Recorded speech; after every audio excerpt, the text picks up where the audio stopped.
I'm Gab. He's Jules. Bluish skies over West London. Yeah. Kind of cloudy, but you know what? It's definitely stormy clouds over North London, and a lot of happy people in the blue half of Manchester.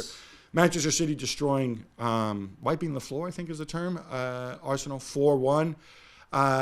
In what we said, maybe it's too wrong to call it a title decider. There could be twists and turns, but effectively, mentally, psychologically, this was a huge blow. Arsenal are still 2 points clear. City have 2 games in hand, and a big lead in the goal difference, which means 13, that as of right now, if the lead doesn't change, City can just draw their 2 games in hand, or win one and lose one, and they are champions. Yeah, and there's more games to play, of course. Both of them have to play Brighton and Chelsea.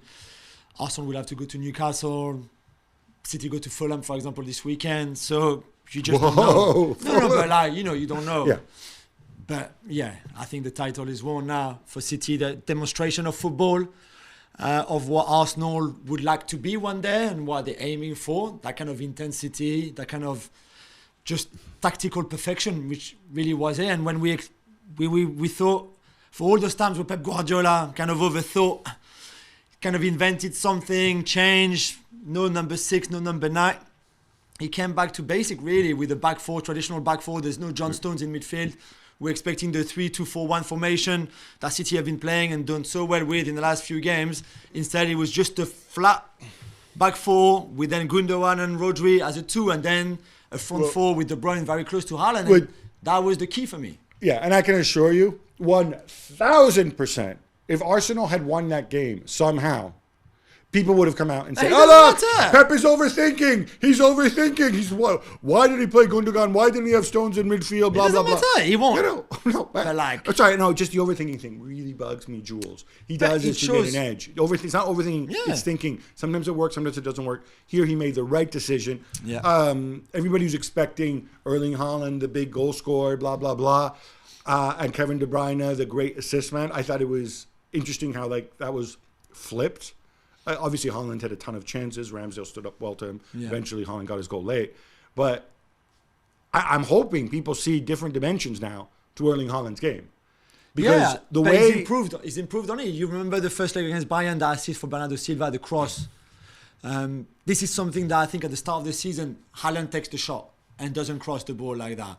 And the game against Arsenal, there's the 2 assists. I mean, the first one is not really an assist. It's on the middle of the pitch. He ends up as an assist, but De Bruyne has so much work to do after. Right. But the second one is much better. I'm referring more to, obviously, we know that people have said a lot of things about it. People said, he's big and strong. He's not necessarily a back-to-goal guy. He did a really good back-to-goal job with Rob Holding and his hair hanging over the back of him, holding the ball up. Definitely. Playing it right into De Bruyne's path, that is a skill. It is a skill. It's a skill that I didn't have against Spurs away, where they played a lot the ball directly to him, and he didn't do the same job as he did on Wednesday night. So, but you could see how much he's improving his game overall, and that's just 10 months in with Guardiola, 9 months in with Guardiola.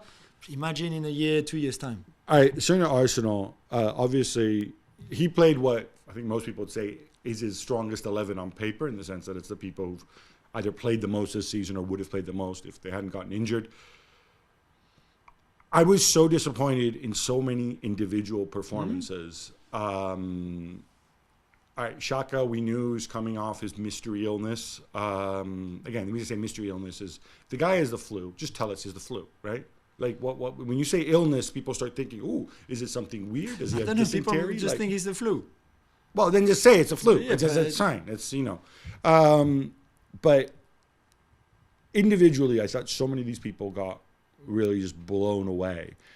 I go back to, and actually, I actually think Holding, I don't think Holding was the worst defender on the Arsenal team, which I'm used to saying. No, yeah. I think that prize, Zinchenko, I thought completely disappeared from this game, contributed nothing. Gabriel played the way he's played in the last couple of games, which is not good. Yeah. Really not good. Yeah. Too easy. It was a time for City. I want to give Odegaard a pass because he's contributed so much and he's young and whatever, but had zero impact in this game. Yeah. I never thought Partey would be the most effective of the 3 midfielders, and he wasn't effective. And then up front, MIA, Martinelli, Saka, and Gabriel Jesus, to the point that they looked better when you after don't have Trossard came on. Yeah, but that was a time where City stopped playing, really. So when you don't have service, when the team you play against is so good, collectively especially, and your team collectively is struggling, which we could have expected, then individually you can't, unless you're Messi or... I don't understand why they're struggling, Jules. But there's nobody in this Arsenal team that can win a game like this on his own, that can shine on his own. It's impossible. The whole game, Arsenal, is based on, it's a positional play. It's a positional style of football. So shine collectively. But you can't, because the team against you is too good. It's too good for you. We said before, Gab, to win on Wednesday, Arsenal had to be perfect. No, I don't need Arsenal to win. I expect Arsenal. Arsenal can lose. I would have expected Arsenal to have learned some lessons from the last couple of games, and I would have expected them to line up differently, to make different substitutions, to put up more of a fight than they did. And whether we can say they're young, they'll get there one day. City were too good. Gab. We're gonna get more into this on the Gab Juls podcast. Arsenal just didn't turn up, right? Didn't turn up like the best version of themselves would have been. Or even a mediocre version of themselves. No, it's not about mediocre. It's just like they haven't been really good in the last few games anyway. They were not good on the night. To win that game, they would have had to be perfect in every way. So no individual mistake. Not like the other guards on the third goal, that poor pass in the middle of the park. No little mistakes like Ben White on the second goal. Let me just finish. So no individual mistakes like that. Little or big ones, no. And they had already 2 over the 4 goals that they conceded. They would have needed City to not be at their best. So a bit like what we saw when they lost to Brentford, only lost at the Etihad this season, for example, where they played okay, not great, not really clicking. That didn't happen because City were at their best. This is one of the best performances that City had this season overall.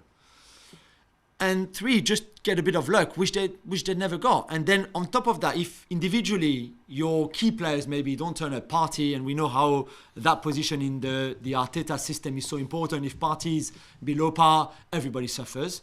If Xhaka is not up there for the pressing, everybody suffers. And Martinelli and Saka and Gabriel Jesus is pretty much the same one. And on top of all of that, against you, you've got this incredible machine where everybody played well. There's no one that didn't play well. You could say maybe Grealish, but Grealish didn't have to play well. What he did was enough. That was exactly what his manager would have wanted him to do. So, yeah, of course, I would have loved a 2-2 draw where Arsenal were almost as good as City, but it was just City were too good. Yeah, I think on the day, there's no question City were too good. But sometimes more than one thing can be true. I can also call into question how Arsenal could and should have done more on this game. Because this is for De Bruyne to start with. This is really, really deflating. It's really deflating that it seemed to me by playing the same people, by trying to play the same way that he's done all year, including, except for the game when Zinchenko was out, including through this run, it showed to me like, all right, we're going to go and we're going to do our thing, and then come what may, we're going to execute better, and this is our best chance of getting something against City at the Etihad. What I would dispute is, if you look at City's recent run of games, I know obviously they've won 1 billion in a row and whatever, right? But we saw them fall apart badly against Leicester after he made the changes, admittedly, but that was still a team falling apart, maybe thinking they were cruising. We saw against Bayern for an hour in the first leg at the Etihad, when they were outplayed by Bayern, and then they ended up winning 3-0 because they had the individuals. That's fine, right? Yeah. But on the pitch, and I'm thinking to myself, okay, study what Bayern did. Study what Bayern did in the second leg. And you may have different players, and you're not Bayern, although one thing you have in common, neither one of you has a center forward who can carry this team, whether it's Gabriel Jesus or whoever Bayern don't have up front, not really whatever. So there are elements. And instead, he went and he did the same thing. And we had a debate. We looked up the numbers, right? In the first half, the possession stats were 60-40 to City. So people make a big deal out of, City's press and Arsenal couldn't get out. They couldn't get out. They struggled to get out. But equally, they also had 40% of the ball. Equally, if you're not going to be able to pass your way through the press, there are other things you can do. If you're stuck deep into your in your area and the guys can't get out because Haaland and De Bruyne and Bernardo Silva, who I thought had an underrated game and was really, really strong in this game, you keep hearing about how fast Martinelli is. Why not just the odd ball into space? Why not do a better job contesting the second balls in midfield? And this is where you could say Partey was less, let them down a little bit. But it's not just him; it's Xhaka too. Yeah. But they were below par pretty much everywhere. I think they tried, especially with Saka a little bit. Martinelli moved around quite a lot more than usual. We saw him on the right wing just early on when he gave the ball to Saka, who had a cross and nobody was in the box. But I just think with the Saka cross, the one where Gabriel Jesus is in the left wing position. Yeah. Well, sorry, what was that? But no, because Martinelli and Gabriel Jesus swapped places. So Martinelli was centre, then Martinelli moved to the right to make that run when Saka, when the ball. So when you see Martinelli making the run, does it not occur to you that maybe you need to start moving into central? He also goes very quickly, Gab. To be fair, I know you didn't like Gabriel Jesus' performance, and I agree with you on that one. Though I give him a pass. But you're right. I thought. What I struggle with is Kevin De Bruyne is in great form. You've seen it. You've had all that video analysis of City going into the game and what they've done recently, and there is clearly a lot of games where De Bruyne has played almost as a second forward next to Haaland, exactly like they did on Wednesday night. And you know that he's going to try to find all that space in between the lines and everything, and I just don't understand how there's not even like almost a man marking on De Bruyne in a game on Wednesday night. And in the end, they gave him far too much time on the ball, space and freedom to just literally, De Bruyne dictated the game. And his first goal is amazing. And if you look at the replay on the first goal, which I find incredible, he never even looks up. So he gets the ball from Haaland at the halfway line. He knows exactly where Gabriel is. He knows he's going to go onto the outside of his right foot to do that little turn kind of thing. And then he shoots without even looking at Ramsdale or the goal. Just the awareness of the guy is incredible. Not just that, the ball also bends as well. It looks like, it's mental. Just the way he hits maybe Ramsdale can do a little bit better. I don't know. But it's just incredible. But don't give De Bruyne so much space on the ball. We're speaking Monday morning quarterbacks, right? We're speaking hypotheticals. If you say give De Bruyne less space on the ball, you either man mark him or you put another midfielder on there. Because if you ask one of the center backs to just go tighter on him, then you leave the other one-on-one with Haaland, and you'll just get beaten that way, right? I just think they expect Stones to be in midfield and Gundogan to play higher up with De Bruyne. Okay, but once you see that's a great point. Once you see that's not happening, that is when you, as a manager, need to make an adjustment. Exactly. I think they never adapted to it. And you thought, okay, maybe at half time, 15 seconds into the second half, there's that first chance, and the ball for De Bruyne, who is a hard volley to hit, but it's still that's 15 seconds in the second half. I wonder if in this game, and maybe it's too defensive, maybe you would have even considered dropping one of your strikers for an extra midfielder.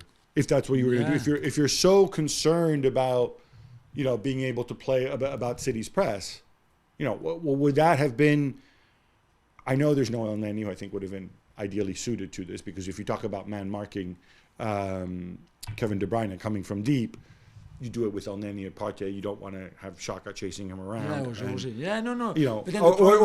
Or you put in Georgie and you send Partey to do it, but then you lose something else. But You need the width, though. You need Martinelli and Saka. That's how Bayern caused them so much trouble. It is with Coman and Sané, by playing on the wings very quickly.